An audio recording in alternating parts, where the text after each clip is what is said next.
at late 19th century, early 20th century temples in the coastal belt, it shows struggle of a community who's caught in a social condition that is not really working for them as such in terms of their religion.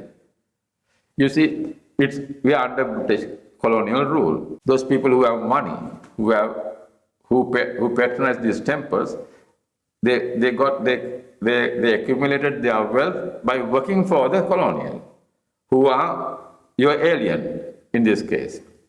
But then you may be a Protestant when you are with them, but at home you would be a Buddhist. So you are trying to negotiate a condition that can work against you. How did they do that? By assimilating, by negotiating with colonial metaphors, colonial motifs, like having Queen Victoria's image at the entrance to the main shrine room at Karakampitia, at many places, and then having the lion and the unicorn together as guardians of the shrine. Galle Matara Colombo Kalutara මෙන්න මේ district ආශ්‍රිත වෙරළබඩ ප්‍රදේශ ආශ්‍රිතව පන්සල් විශාල ප්‍රමාණයක පාවිච්චි වෙලා තියෙනවා වික්ටෝරියා රජිනිගේ රූපේ සහ බ්‍රිතාන්‍ය ලාංඡනය පන්සල් සැරසිල්ලක් හැටියට.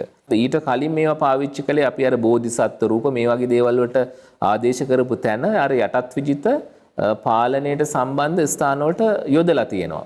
ඉතින් මේක හැම පන්සලකම දකින්න හම්බ වෙන්නේ නැහැ.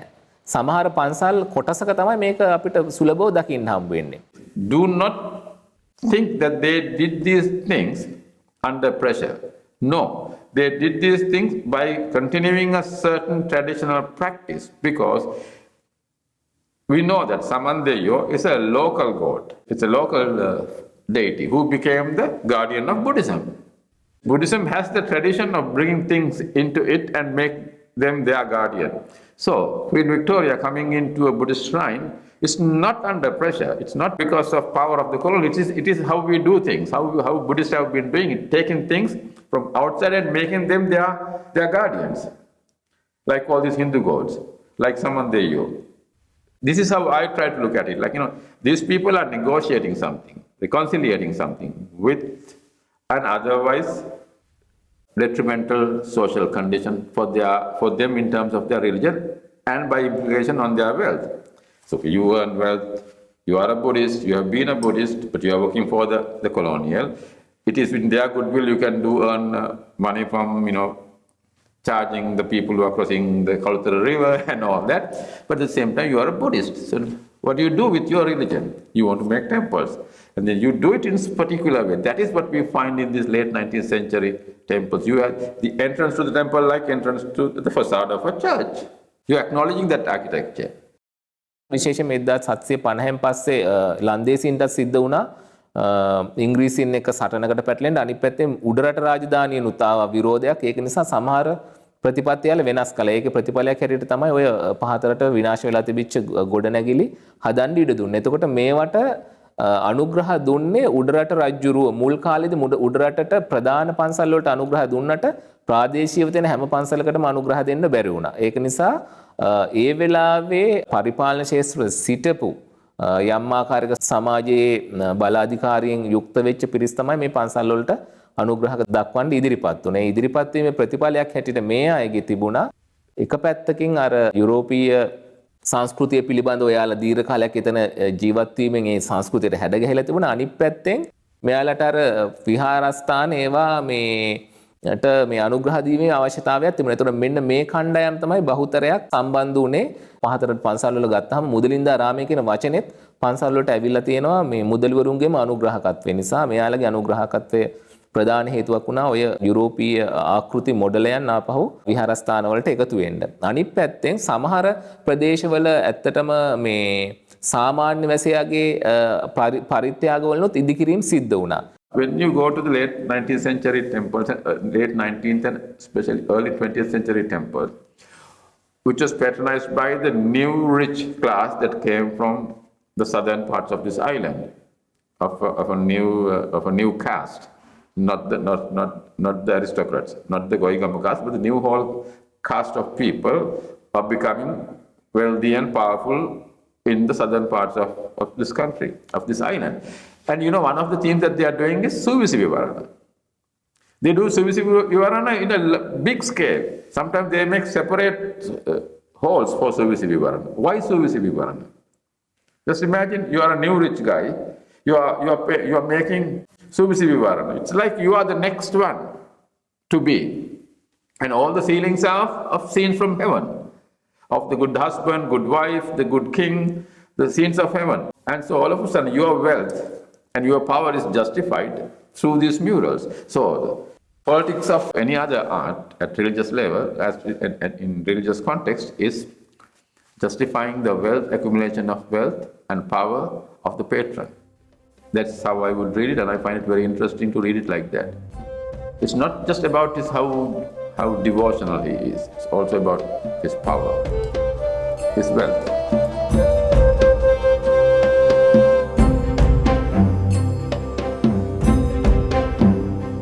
පන්සල් හදද්දි මේ කාලේ අපිට වැඩිපුරම අඳුරගන්න තිබෙන්නේ ලන්දේසි සහ ඉංග්‍රීසි වාස්තු විද්‍යාවෙන් ආපු කොටස්. එතකොට ඒ කොටස් අතර ගොඩාරියක් පන්සල් අපිට අඳුරගන්න ලැබෙනවා ඔය ආලින්ද ලන්දේසි කාලේදී ජනප්‍රිය වෙච්ච වැරන්ඩා ආලින්ද ක්‍රමයට හදපු ආකෘතිය. මේක ඇත්තටම කැලණිය දැනට සෝලිස් මෙන්ඩිස්ගේ නිර්මාණ සඳහා ප්‍රතිසංස්කරණය කරන්න කලින් තිබිච්ච මුල් කැලණියේ ඡායාරූප දැක්කොත් අඳුරගන්න පුළුවන් මේ ආලින්ද සහිත සරවුන්ඩින් වැරන්ඩාස් කියන ක්‍රමයට හදපු හතර වටේටම කුළුණු යොදලා ටස්කන් කුළුණු යොදලා කරපු ව්‍යුහයේ ආකෘතිය තමයි කැලණියට තිබුණේ. ඊට පස්සේ අපිට ඔය කුළුණු වර්ග විශාල ප්‍රමාණයක් ආවා. විශේෂයෙන්ම ඔය ලන්දේසි කාලේදී නම් අපිට ගොඩාරියක් ඔය දැන් අඳුරගන්න ලැබෙන්නේ බොහොම සරල හැඩේ තියෙන ඔය ටස්කන් සම්ප්‍රදාය ගොඩාක් ජනප්‍රිය වුණා ලංකාවේ. විහාර අතර ඊට පස්සේ බ්‍රිතාන්‍ය සමයේදී නියෝ ක්ලාසිකල් ස්ටයිල්ස් වලත් අපිට මේ නව සම්භාව්‍ය සම්ප්‍රදාය වලින් අනුග්‍රහය ලැබෙනවා. මේකෙදී අපිට අඳුර ගන්න ලැබෙන කුළුණු කොටස් කීපයක් තියෙනවා. මේ කොළඹ වගේ තැන් බලපුවාම මේ කොටහේන ප්‍රදේශයේ තියෙන කොටහේන දීප දුත්තමාරාමයේ. එතකොට මෙන්න මේ පන්සලේ අපිට ওই බ්‍රිතාන්‍ය වාස්තු විද්‍යාත්මක ලක්ෂණ වලින් ආපු ගොඩාරියක් කොටස් අඳුර ගන්න පුළුවන්. ඊට පස්සේ විහාරස්ථානවල තියෙන ගන්ඨාර කුළුණු වගේ කොටස් ඉදි කරද්දි ගොඩාරිය පල්ලි වලින් ආපු වාස්තු විද්‍යාත්මක අංග ලක්ෂණ බලපාලා තියෙනවා. ප්‍රධාන තොරන් හැටියට අපිට හඳුන්වන්න පුළුවන් අර පැරණි සාම්ප්‍රදායික මකර තොරන් වෙනුවට බ්‍රිතාන්‍ය ලාංඡනය ඊට පස්සේ අනුග්‍රහක රූප යුරෝපයෙන් ආපු අපිට කලින් අපේ සැරසිලි රටාවල තිබුච්ච නැති කඟ වේන මේ වගේ අලුත් ආකෘති සහිත සැරසිලි සහිත දැවැන්ත තොරන් ආරුක්කු මේ වගේ දේවල් එකතු වෙන්න පටන් ගත්තා. ඍජුවම යටත් විජිත ආකෘති අනුගමනය කරනට වැඩිය ඒවා අර බෞද්ධ සාම්ප්‍රදායික පිළිමගෙවල් ඇතුළේ තිබිච්ච ගර්භය වටේ තියෙන අර ප්‍රදක්ෂිනා පත සහිත අන්තරාල කොටස් ඒවට ඒ ව්‍යුහය රැකගෙන ඊට සම්බන්ධ කරගෙන තියෙනවා අර යටත් විජිත වාස්තු විද්‍යාවෙන් ගත්ත කොටස් මේක අලංකරණ කිරීමේ අංගයක් හැටියට. ඉතින් ඒක නිසා අපිට යම් ආකාරයකට මේකෙත් අපිට බහුතරයක් පන්සල් ගත්තාම අපිට හම්බ වෙන්නේ අර දෙමුහුන් ස්වරූපයේ ආකෘතියක් මිසක් පිරිසුදුම නැත්තම් අපි අර මේ හුදකලාම කරලා ලන්දේසි හෝ ඉංග්‍රීසි කියලා එහෙම හඳුන්වන්න පුළුවන් වාස්තු විද්‍යාත්මක කාරණාවට වැඩිය මේ මිශ්‍රිත ස්වරූපයක් තමයි වාස්තු විද්‍යාව තුළ අඳුරගන්න ලැබෙන්නේ. This is how I look at it. Like, it's an amalgamation of many things. It is, in short, what they put together is the idea of the colonial, the national, and the capital, the wealth. The colonial, the wealth is the capital. The colonial is the power. Idea of the national is your identity. That is what they put together into one thing in the early 20th century Buddhist temples and also the late 19th century. That is the struggle. So that is what I would like to say about when you go to Karakampitiya or to Katalua, look for these things. It's new themes coming on, new images, new imaginations happening in these temples. And what is the political purpose of this imagination? You are actually reconciling.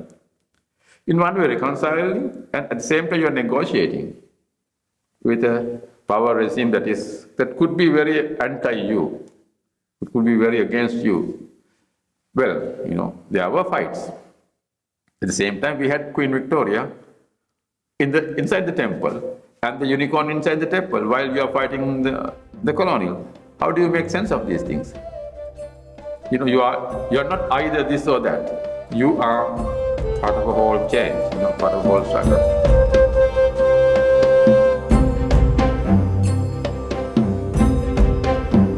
Karagampitiya සුබෝධාරාමයේ ඇත්තටම ඉතිහාසයේ පරණුණාට අපිට ඉදිකිරීම හම්බ වෙන්නේ බ්‍රිතාන්‍ය අවධියේ ඉඳන්. ඒක නිසා අපිට ප්‍රධාන වශයෙන් බ්‍රිතාන්‍ය අවධිය ඉදි වුණාට මේකේ ඉදිකිරීනුත් කාලයන් කීපයකට සම්බන්ධ වෙනවා.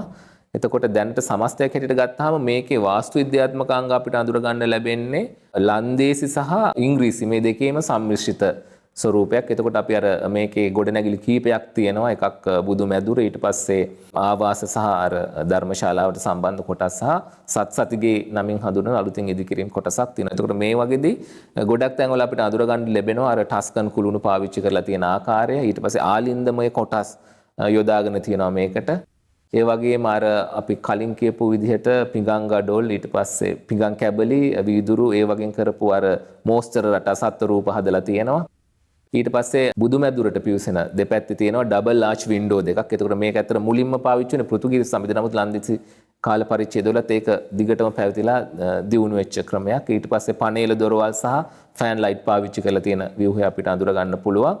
බුද්ධ ප්‍රතිමා වගේ ගත්තාම අත්තර මේ වගේ සාම්ප්‍රදායික ආකෘති ගොඩක් වෙලාවට ආරක්ෂා වෙලා තියෙනවා. නමුත් චිත්‍ර දිහා බලපුවහම චිත්‍ර ඇතුළෙනුත් අපිට පසුතලවල ඇඳලා තියෙන ගොඩ නැගිලිත් ගොඩාරියක් ඇවිල්ලා තියෙන අපි මේ යටත් විජිත වාස්තු විද්‍යාවෙන්ම ගත්ත කොටස් වලින්. ඒ වගේම තමයි ඇඳලා තියෙන්නේ අර රජමාලිගා, බුද්ධ කාලීන සිටු මැදුරු, ආරාම මේ වගේ කොටස් හදලා තියෙන්නේ අර යටත් විජිත ආකෘති වලින්ම තමයි.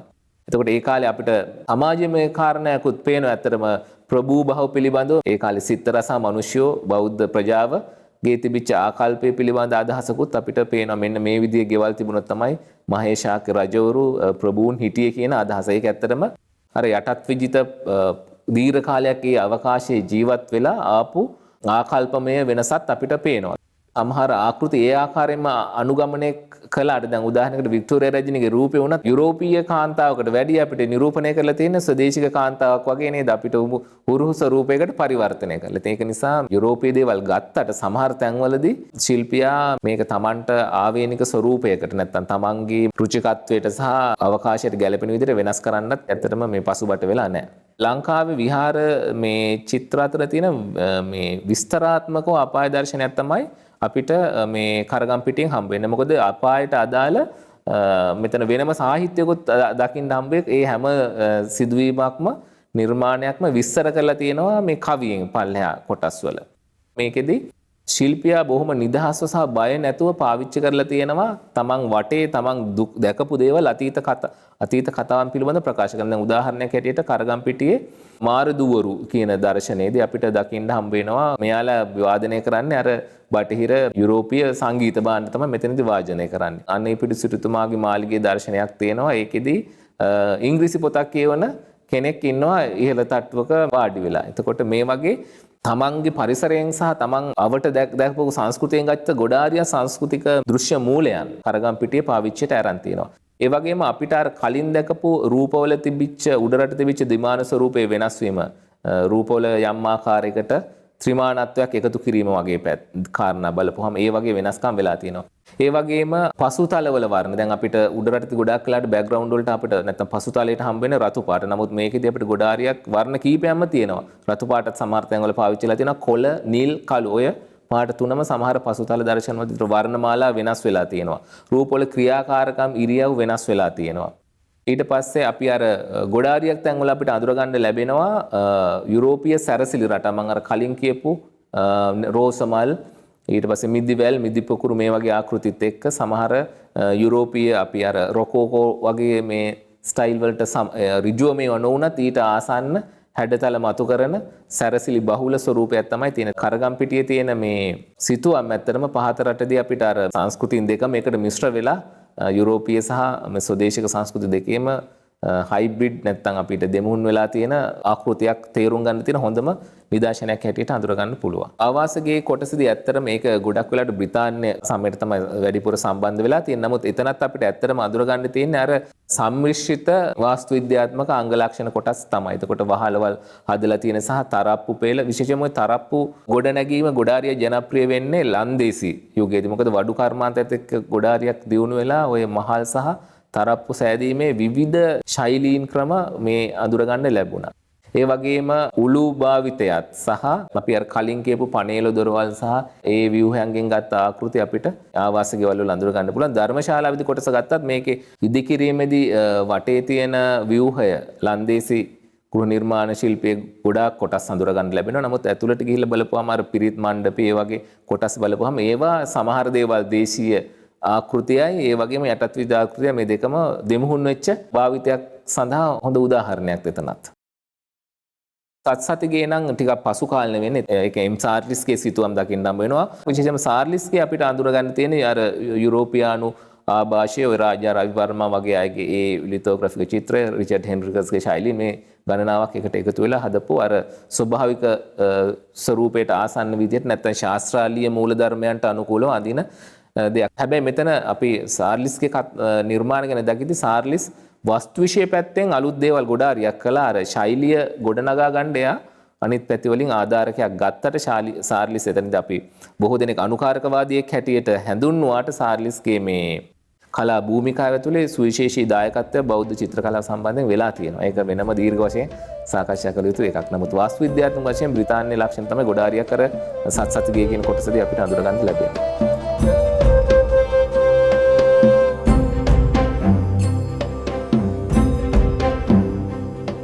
ගණ්ඨාර කුළුණු අපේ නිර්මාණ ශිල්පීන් Tamanට ආවේනික වෙනම නිර්මාණාංගයක් හැටියට කියන්නේ එකක් අවශ්‍යතා දෙකක් මේ සම්පූර්ණ කරන කටයුත්ත බවට පරිවර්තනය කර ගැනීම පිළිබඳ හොඳ උදාහරණයක් ඔය මේ අම්බලන්ගොඩ සුනන්දාරාමේ තියෙන ගණ්ඨාර කුළුණ. මේක කාරණා දෙකකට උපකාර වෙන එකක් තමයි විහාරයට ප්‍රවිෂ්ඨ වෙන තොරණක් හැටියට ක්‍රියාත්මක වෙනවා. අනිත් පැත්තෙන් බෙල් ටවර් එක නැතිනම් ගණ්ඨාර කුළුණක කාර්යයත් දෙකම එක සැරේ ඉෂ්ට වෙනවා. එතකොට මේකේ ප්‍රධාන වශයෙන් අපිට ස්තර කීපයක් තියෙනවා. එතකොට මේ ස්තර කීපෙ මේක ඇත්තටම ඉහළට නගින්න පුළුවන් විදිහට තමයි හදලා තියෙන්නේ. එතකොට මූර්ති ශිල්පයයි වාස්තු විද්‍යාවයි මේ කාරණා කීපයකම එකතුවක් තමයි මේ බෙල් ටවර් එක. එතකොට මේකේ අනුපිළිවෙලින් බලපුවාම ගොඩාරියක් අර කුඩා විමාන හැටියට සමහර කොටස් හදලා තියෙනවා. යම් සීමාවකට යනකම් යන්න පුළුවන්.